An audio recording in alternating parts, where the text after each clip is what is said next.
Salut, salut. Bienvenue sur Develop Africa. Bienvenue sur Develop Africa. Une très belle journée ce matin. Une très belle journée ce matin.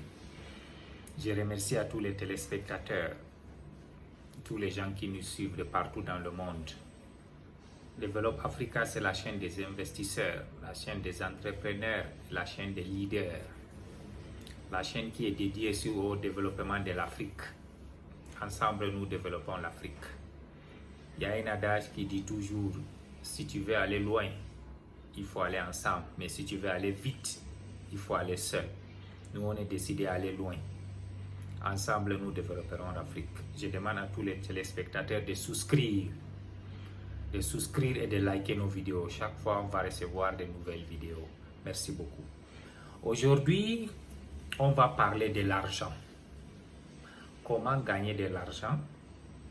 Comment garder une partie de cet argent? Comment fructifier cet argent? Comment réinvestir cet argent? Comment donner une partie à la charité?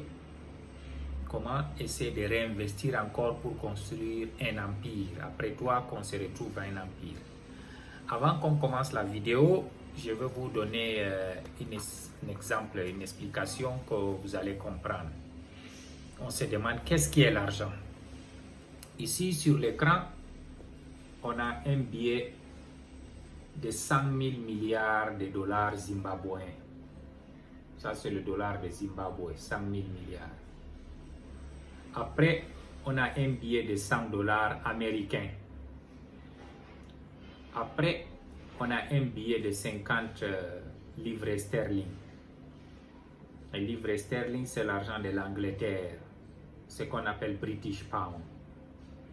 Nous tous, nous savons que ce soit les 50 livres sterling, les 100 dollars américains, les 100 000 milliards de dollars zimbabwéens, tous ces billets, ces notes-là ont été faites à base du papier.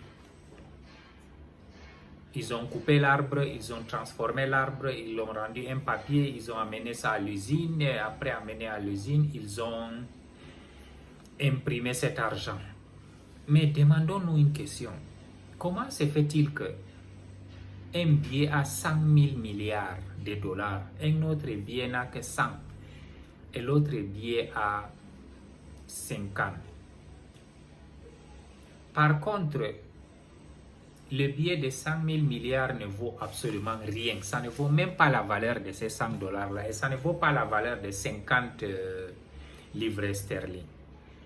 Demandons-nous la question alors, l'argent elle-même c'est quoi? Comment se fait-il que lui là il a beaucoup de nombres, 100 000 milliards, il ne vaut pas 100, il ne vaut pas 50? Cette chose-là, ça commence à nous donner quand même une expérience qu'on ne comprend pas. Demandons-nous c'est dû à quoi? On se retrouve, le dollar zimbabwéen, c'est l'argent la moins valeureuse du monde. Le dollar américain, c'est l'argent la plus utilisée dans le monde entier. Et le British Pound qu'on appelle livre sterling, c'est l'argent la plus valeureuse du monde. Qu'est-ce qui a fait cette différence? Quand moi j'ai pris tout le temps de faire les recherches, je me suis rendu compte que l'argent en elle, tous ces billets, que ce soit dollar zimbabwéen, que ce soit dollar américain ou British Pound ou livre sterling, qu'on dit en français, la valeur de cet argent ne provenait pas de cet argent en elle. La valeur provenait des êtres humains. Ça veut dire derrière cet argent, il y a des êtres humains qui ont construit un ensemble de valeurs. Les êtres humains ont construit cet ensemble de valeurs. Et cet ensemble de valeurs, c'est ça qui a donné la valeur à ces billets.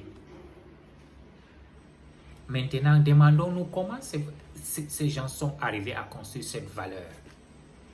Comme je disais aujourd'hui, toujours on doit parler de l'argent. L'argent, c'est juste une monnaie d'échange. C'est la représentation de ce que tu as ici. Ça veut dire quand tu vois l'être humain, il est riche, il a de l'argent. Ça veut dire c'est ce qu'il a pris dans sa tête. Il a travaillé, utilisé. C'est l'ensemble de toutes ces disciplines-là qui lui a donné ce qu'il a. Mais l'argent n'est pas une fin en soi. Parce que les gens pensent que dès que tu as trouvé l'argent, tu as tout trouvé. Non.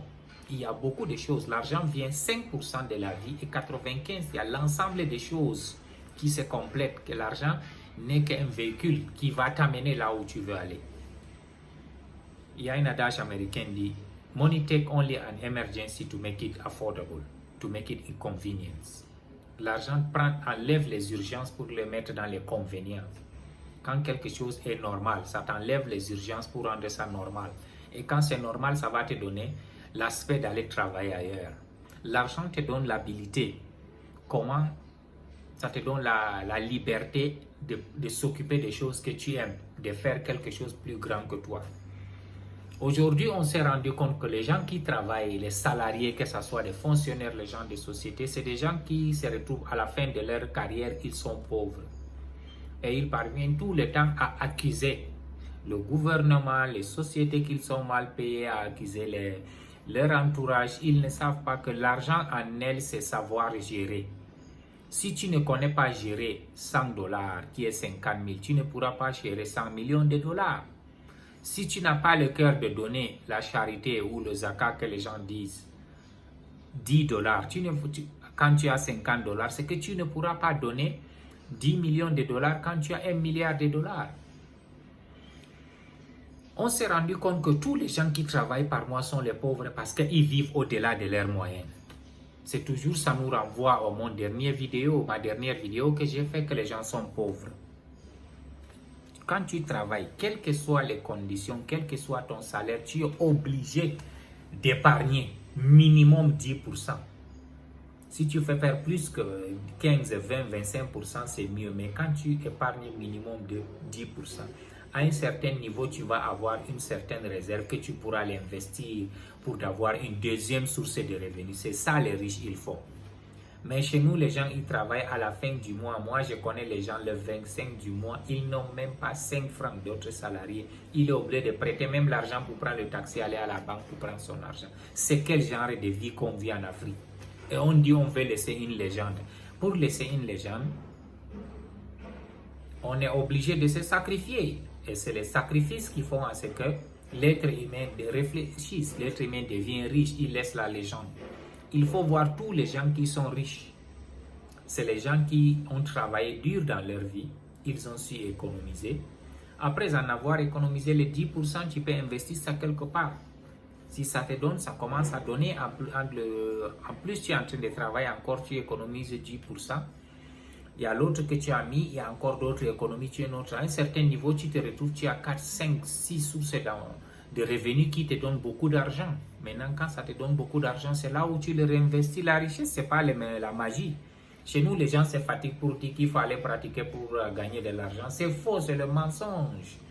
L'argent, c'est les règles, c'est la compréhension, la discipline.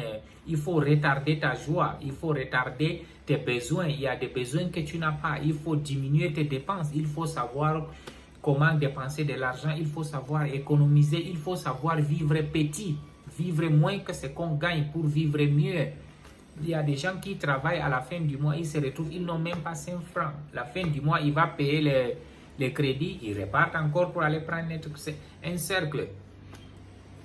Après, quand on le retraite, il rentre dans un village, on l'accuse, il est un sorcier, il devient, comment on appelle ça, jaloux de tout le monde, il ne comprend pas comment les autres ont réussi, il commence à accuser que les autres là, ils ont fait du fond là, les autres, ils ont fait de mauvaises choses pour gagner de l'argent, les autres ont fait. Par contre, c'est faux. C'est cette discipline financière là, c'est la discipline financière qui a fait à ce que l'autre il a réussi. Tu peux voir aujourd'hui, les gens qui travaillent dans les mêmes sociétés, ils ont un même salaire, disons 1000 € par mois.